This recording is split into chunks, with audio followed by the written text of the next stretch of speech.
오늘 말씀은 에스겔 45장 18절서부터 46장 24절까지입니다. 상당히 긴 말씀이죠. 이 말씀은 각종 절기와 그 절기에 드리는 예물에 관한 그런 말씀입니다.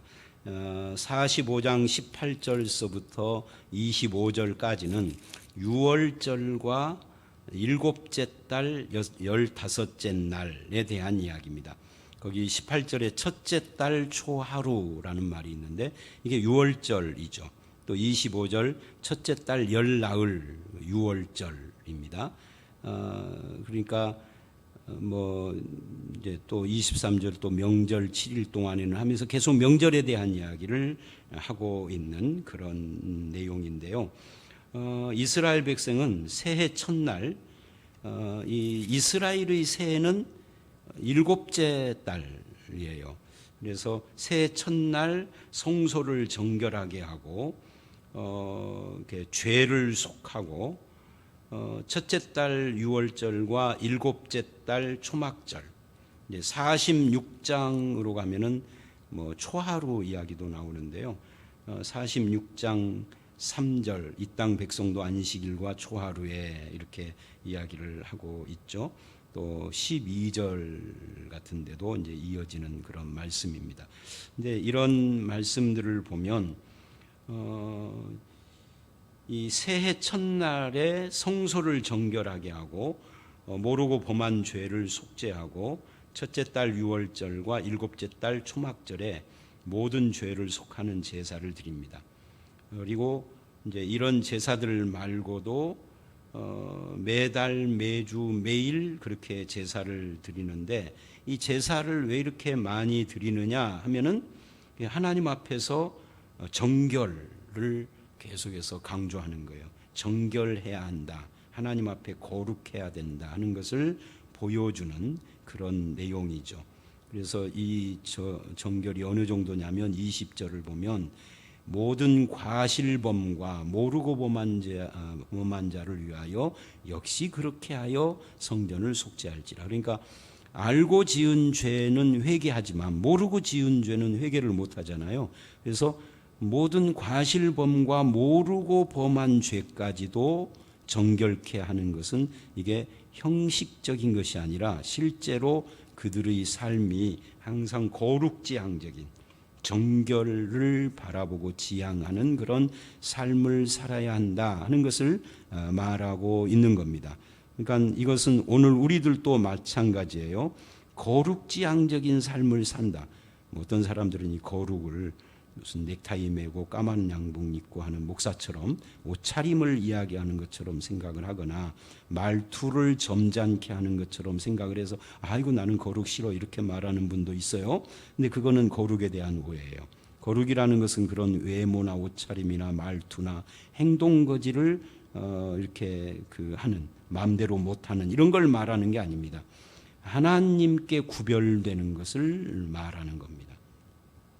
그래서 21절에 누룩 없는 떡, 이것도 거룩과 관계가 있는 거예요. 정결, 누룩이라는 것이 그런 인간의 허물이나 죄를 상징하는 것이기 때문에 출애굽 때부터 이 누룩 없는 떡, 무교병을 먹게 한 것도 그런 겁니다. 이 유월절과 관계되니까 누룩 없는 떡을 말하고 있는 거죠. 그러니까 구별된 삶, 구별된 시간, 구별된 장소를 지금 계속 이야기를 하고 있죠. 그 다음에 46장 1절서부터 8절, 18절까지를 쭉 보면 먼저 12절까지는 안식일과 초하루 이야기입니다. 그 안식일과 초하루, 그 다음에 13절로 15절은 매일 드리는 제사, 그리고 16절로 18절은 왕과 그 기업, 군주라고 거기 나와 있죠. 군주가 왕이죠. 군주가 만일 하나들에게 선물을 준즉 그 기업이 되어 그 자손에게 속하나니 이는 그 기업을 이어받음이거니와 군주가 만일 그 기업을 한 종에게 선물로 준즉 그 종에게 속하여 희년까지 이르고 그 후에는 군주에게로 돌아갈 것이니 군주의 기업은 그 아들이 이어받는다. 군주는 백성의 기업을 빼앗아 그 산업에서 쫓아내지 못할지니 하면서 군주에 대한 이야기를 쭉 해요. 오늘날과 조금 안 맞는 부분도 있죠. 아들이 이어받는다 하는 부분이 이제 오늘날과 좀 다른 건데, 이거는 이제 절대 왕정 시대에 하신 말씀이기 때문에 그 정신을 우리가 배우면 됩니다. 그러니까 그 정신은 뭐냐? 백성의 기업을 빼앗아서 산업에서 쫓아내지 못한다는 18절이에요. 자기에게 준 기업만 군주도 소유할 수 있다는 거죠. 자기에게 준 것이 아니면은 왕이라 할지라도 남의 것을 뺏을 수 없다. 이렇게 말을 합니다. 이것이 하나님이 정하신 법칙이에요. 근데 이제 1절로 18절을 쭉 우리가 봤는데요. 이 1절로 12절은 안식일과 초하루 이야기입니다. 거기에 보면은 어떤 이야기를 하고 있느냐면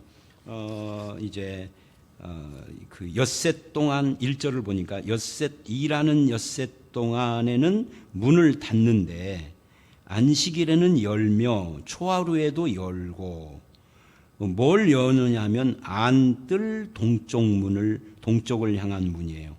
안뜰이라는 게 이제 성전을 말하는 겁니다. 안뜰. 그러니까 엿새 동안은 문을 닫아 놓았다가 안식일은 연다. 안식일에는 모여서 예배하는 것과 관계가 있죠. 초하루에도 마찬가지고요.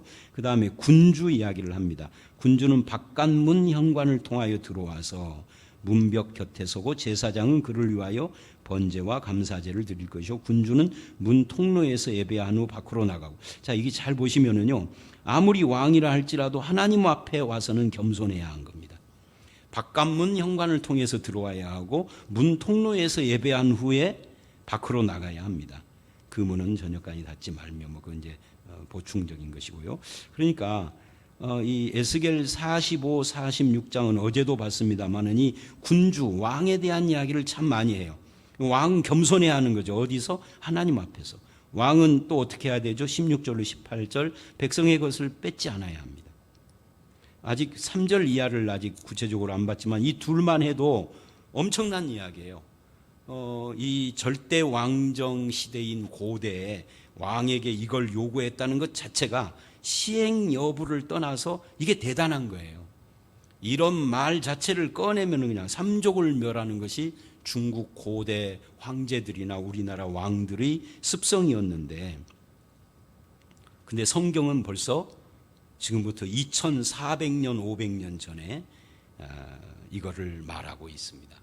그러니까 지금부터 2400~500년 전이라고 하면 우리나라로 말하면 단군 시대인데, 단군 시대에 왕은 하나님 앞에 겸손해라. 바깥문으로 들어와서 문 통로에서 예배하고 가라. 우리로 말하면, 제가요 군대에 있을 때 군종을 했는데 연대장이 기독교인이었어요. 근데 연대장은요, 예배에 오든 안 오든 항상 맨 앞자리에 연대장님석이라고 딱 쏘고 아무도 못 앉도록 딱 해놨어요. 연대장과 그 부인. 물론 이제 거의 예지간하면 거의 안 빠지고 예배를 오니까 상당히 믿음이 좋은 분인데, 본인이 믿음이 좋고 안 좋고를 떠나서 아랫사람들이 연대장은 특별 대우를 하는 거죠. 예배당에서도. 근데 지금 성경은 뭐냐면 사단장도 아니고 연대장, 대통령도 아니고 일개 장교도 그러는데, 성경은 왕도 바깥문에 서서 문 통로에 서서 거기서 예배하고 가라. 야, 이게 하나님 앞에서는 겸손해야 한다는 것을 보여주고 있습니다. 이 하나님 앞에서는 누구도 특별 대우는 없습니다. 목사도 마찬가지입니다. 왕에게 이걸 요구한다면 나머지는 뭐 말할 것도 없죠. 겸손할 것을 요구하고 있습니다. 특히 예배에는 더 그렇죠. 예배에는 더욱 겸손해야 합니다. 하나님 앞에서 아무도 교만하면 안 됩니다. 왕뿐만 아니라 우리 모두가 마찬가지예요. 그리고 3절 이하에 이 땅 백성도 그럽니다. 왕 이야기를 한 다음에 백성도 안식일과 초하루에 이 문 입구에서나 여호와 앞에 예배할 것이며, 그러니까 왕만 그러는 것이 아니라 모든 백성이 다 겸손해야 하는 거죠. 하나님 앞에 이 문 입구에서나 여호와 앞에 경배할 것이다. 그래요. 물론 이제 이렇게 말하는 건 꼭 겸손만이 아니라 그 성전 안에는 제사장만 들어가니까 이렇게 말을 해요. 어쨌든 그러나 오늘 우리에게는 이것이 겸손으로 읽힌다는 거죠. 그리고 이제 여호와께 드릴 제물에 대한 이야기를 4, 5절에 하고요. 또 초하루 이야기를 6절에 합니다. 초하루에는 흠 없는 수송아지 한 마리와 뭐 이렇게 쭉 드리는 것을 이야기를 하고 8절에 군주가 올 때는 그래요. 군주 왕 이야기를 또 하죠. 이 문 현관을 통하여 들어오고 나갈 때도 그리할지라. 그러니까 왕에게도 딱 지정된 곳을 정해놓고 그 외에 다른 곳으로 마음대로 왔다 갔다 할 수 없음을 이야기하고 있습니다. 나는 왕인데 내 마음대로 내가 가고 싶은데 가야 돼. 이렇게 하지 않는다는 거죠. 하나님 앞에서는. 그러니까 하나님 앞에서는 제사장이 우선이죠. 그래서 그렇게 딱 정해놨어요. 또 9절에는 이 땅의 백성 이야기. 모든 정한 절기에 이 땅 백성이 나 여호와 앞에 나올 때는 하고 백성 이야기도 합니다. 그러니까 왕 이야기와 백성 이야기를요 고르게 해요. 이제 우리가 가끔 실수하는 것이 그거죠. 위정자들이나 힘 있는 권세자들에게 공의와 공평을 요구하고 정직을 요구하고 겸손을 요구하는데 막상 나는 내 삶에는 공평도 정의도 정직도 겸손도 없는 이런 경우가 비일비재하거든요. 그런데 성경은 왕에게 요구하는 것과 똑같이 백성들에게도 요구합니다. 의무가 있다. 왕만 의무가 있는 것이 아니라 이번에 뽑은 국회의원들 의무와 책임을 다해 그렇게 말하는 우리도 국민으로서 의무와 책임을 다해야 하는 거죠. 교인들이 목사나 교회 장로님들이나 이런 분들에게 의무와 책임을 다하라 한다면 성도도 성도의 의무와 책임을 다해야 하는 거죠. 하나님 앞에서 겸손하고 이게 동일하다 하는 것을 말하고 있는 겁니다. 거기 9절 끝을 보면 남문으로 그러니까 이렇게 말을 해요. 경배하는 자는 남문으로 나가고 남문으로 들어오는 그러니까 북문으로 들어온 자는 남문으로 나가고 남문으로 들어온 자는 북문으로 나가라. 그러니까 어떤 규칙을 딱 정해 놓은 거예요. 들어온 문으로 도로 나가지 말고. 그러니까 경배하는 사람들이 아무리 많이 와서 붐벼도 이 규칙을 잘 지키면은 아무 문제 없이 예배를 잘 할 수 있겠죠. 우리 그 주차 요원들이 차 들어오는 곳과 나가는 곳을 해놓고 정해놓고 자는데 어떤 교인이 나는 바쁘니까 들어왔던 걸로 나가랍니다 해버리면 이제 얽혀버리는 거잖아요. 그런 것처럼 그러니까 성도들도 하나님이 정하신 규칙과 질서를 그대로 지켜라라고 지금 요구하고 있습니다. 이것도 겸손이죠. 왜 이렇게 해야 됩니까? 나는 동문으로 들어왔으니 동문으로 가랍니다. 왜? 동문 쪽에 우리 집이 있잖아. 근데 동문으로 들어와서 서문으로 간다더니 북문으로 들어와서 남문으로 가면 한참 돌아가야 되는데. 그런데 그런 불평을 하지 않는 거죠. 하나님의 질서에 순종하는 겁니다. 그러니까 이것도 겸손이에요. 질서를 강조하면서 실은 질서에 순종하는 겸손을 말하는 겁니다. 왕에게도 겸손을 이야기를 하고 백성들에게도 겸손을 이야기를 하는 겁니다. 그게 순종입니다. 왕에게 요구하는 겸손한 순종, 백성에게 요구하는 질서의 순종. 이것이 사실은 그 원리가 같다 하는 것을 보여주고 있는 그런 말씀이라고 할 수가 있죠.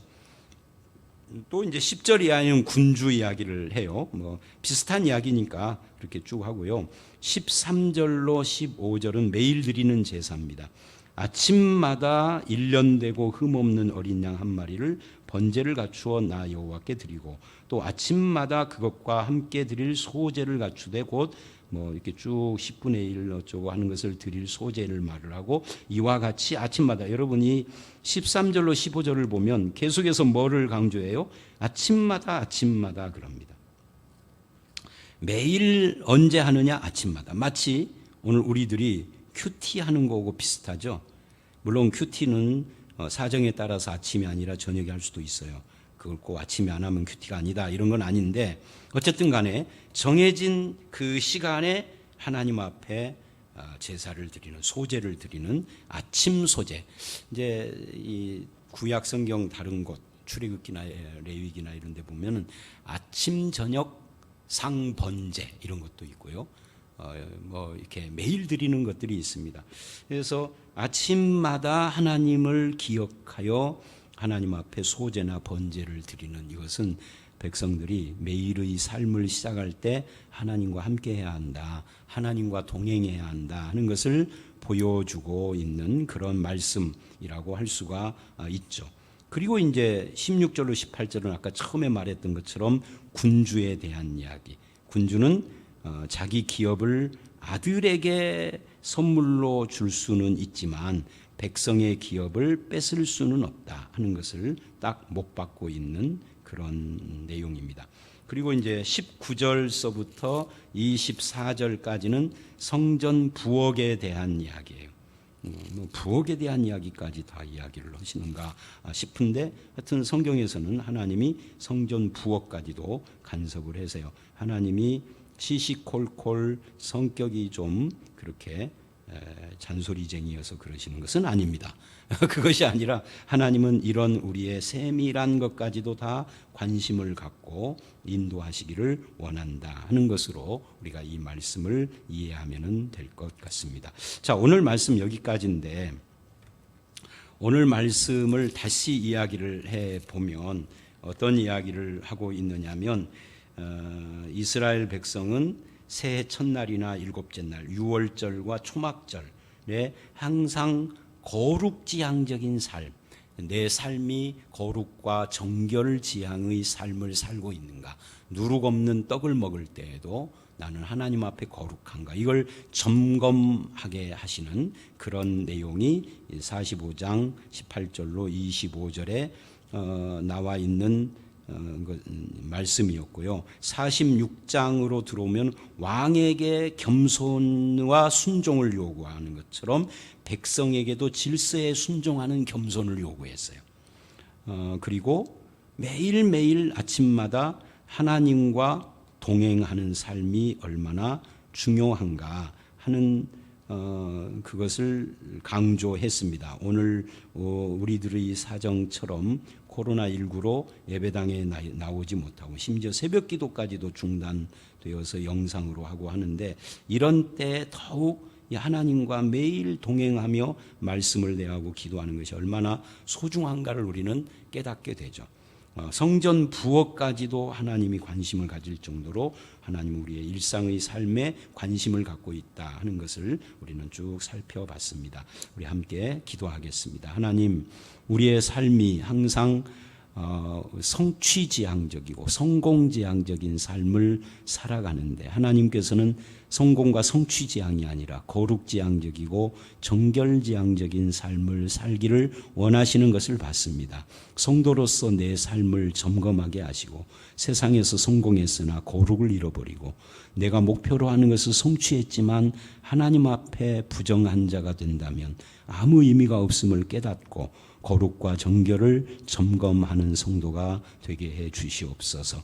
내가 왕은 아니지만 높은 자리에 있다면 겸손한 순종을 하게 하시고 내가 하나님의 백성이라면 질서에 순종하는 겸손함을 모범으로 보이는 그런 삶을 살게 해 주시옵소서.